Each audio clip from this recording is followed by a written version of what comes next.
Bonjour et bienvenue dans ce deuxième épisode de votre série sur la ludification. Nous avions vu dans l'épisode précédent un exemple de ludification de cours et l'idée principale était que cela nécessite un encodage. Alors, cet encodage consistait dans notre exemple à convertir les réponses données à des QCM en diverses directions. Et l'intérêt de pouvoir utiliser ce type d'encodage, c'est de pouvoir l'utiliser plus facilement dans d'autres chapitres ou même dans d'autres matières. Une fois que les élèves sont à l'aise avec ce type d'encodage, on peut en modifier les règles et par exemple, si on veut que les élèves puissent répondre à plusieurs questions, on peut faire que les réponses A et C un QCM se traduisent par un déplacement vers le nord-ouest par exemple. Il existe toute forme d'encodage possible. Par exemple, on peut aussi interpréter une chronologie en code puisque ici, ça s'appelle un puzzle circulaire. Le fait de retrouver la bonne séquence permet de faire apparaître un QR code. On peut bien sûr décliner ça. Cette idée m'a été inspirée par le site Escape. Vous avez le lien qui s'affiche vers l'activité. Et il s'agissait dans l'activité de reconstituer les étapes de formation d'une chaîne de montagne. De la même façon, on peut faire retrouver aux élèves un mot-clé par exemple.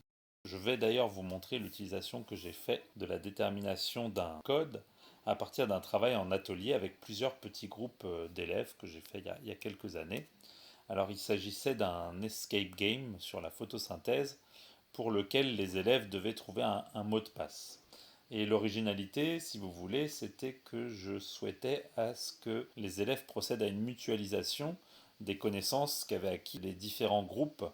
Et donc l'astuce pour initier cette mutualisation, c'était de rendre obligatoire la mise en commun des différents mots-clés, comme vous pouvez voir sur ce petit zoom des affiches que les élèves avaient réunies. Vous voyez qu'à l'angle apparaissaient les mots-clés. Et pour faire travailler toute la classe, j'avais demandé aux élèves de retrouver un code. Et ce code consiste à demander la première lettre du premier mot-clé, la cinquième lettre du deuxième mot-clé. Par exemple, hein, on prend ce qu'on veut. Si on veut donner un sens au mot, là j'avais fait Arténor par exemple.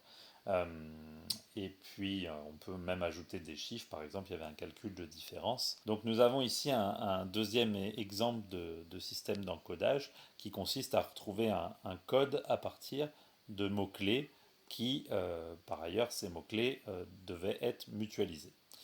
Je vais vous montrer à présent comment j'ai pu décliner cette technique à l'occasion d'une sortie de terrain. Cette fois, les mots-clés étaient à retrouver parmi des panneaux d'affichage et un texte à trous à compléter.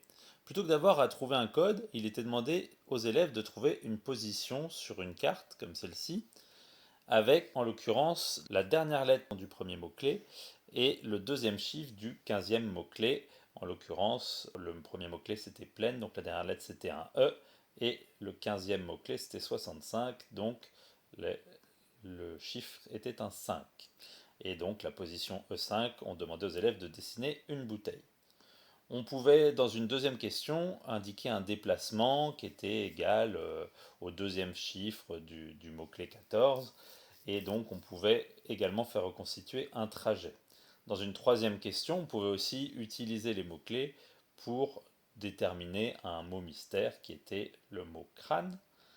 Et on peut donc voir qu'avec une même matière de départ, c'est-à-dire les mots-clés, on a pu faire trouver aux élèves une position, un trajet et également un mot, le mot crâne. On retrouve toujours la question de l'encodage, que l'on fasse une enquête en escape game ou encore un jeu de piste. Nous avons vu que des encodages variés sont possibles et doivent être choisis selon les objectifs de l'enseignant, selon le fait qu'il s'agisse de la correction d'un QCM, comme avec le sous-marin, ou encore de la détermination d'une chronologie, ou dans un objectif encore de favoriser une mutualisation entre tous les élèves de la classe, ou pourquoi pas de viser à une orientation sur le terrain lors d'un jeu de piste à partir de différents mots-clés relevés.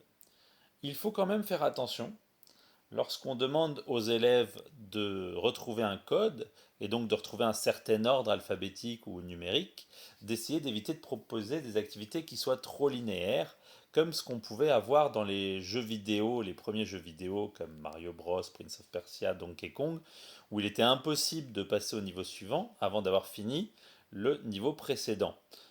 Par rapport aux jeux actuels où on a souvent des mondes ouverts avec des missions principales et des quêtes secondaires. L'intérêt de cette deuxième approche, c'est notamment d'éviter les blocages. Euh, on n'a pas à valider un niveau pour passer au niveau suivant. Et également, ça permet des fois de gérer certaines hétérogénéités.